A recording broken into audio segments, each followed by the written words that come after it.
Hello, Carol. This is Hannah Berry, and I'm going to be talking about my self-inventory on the different types of philosophies of education.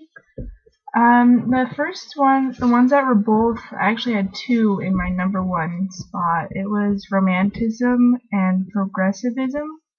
I agree with romanticism. I think the meaning of life is attained through self-development. However, I do think this could be contaminated by society, despite what the philosophy states. I think that when we're young, we learn from people and we learn from others in society, and it further influences us in our self-development. However, I agree with the knowledge gained by sensory experiences with the environment, because things we experience firsthand, it teaches us more than the lecture would.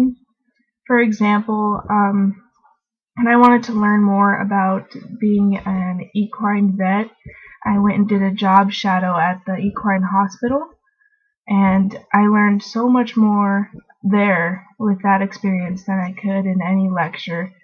And I believe that when you take that further step and you go out and experience things firsthand, you learn more about the knowledge you want to gain. And I also love the idea that individual learning and self-directed learning is my strong point, because I really believe in individual learning. And as a teacher, that will be one of my goals, is to be really involved in individually teaching students as much as I can. I know it's hard to do that. You have to be able to teach the majority of students in your entire classroom, but that will be one of my goals as a teacher, is to self-direct learning towards individuals. I also agree with the other philosophy that was in my number one spot.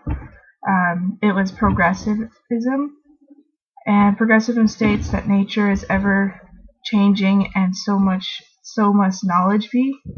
An example would be, how technology changes constantly, and let's compare a teenager today compared to someone who's between the ages of 50 and 60.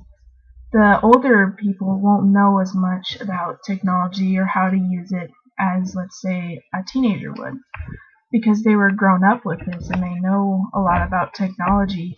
And since it's ever changing, some people don't keep up with it, some people aren't updated on the different skills that are offered in modern day. And I also agree with learners as problem solvers who persuade questions that interest them, because a person isn't going to go out and pursue something that they're not interested in. Like, you give a student an assignment and it's something they're not interested in, they're not going to put all their effort into it. And I believe that if you give them a broad assignment that offers them to choose their own subject to talk about, they'll be able to express more, probably do a better job in the assignment too.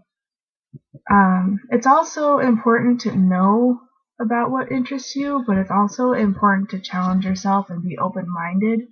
So that's another flaw with that philosophy, but there's ups and downs for all of them. My last two, my second place one was perennialism,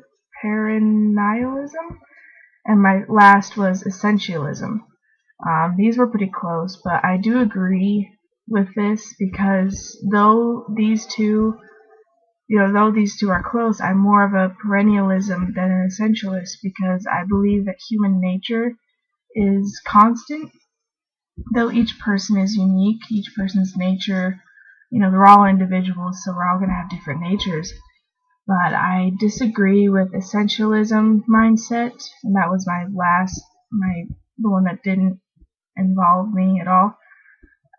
I disagree with it.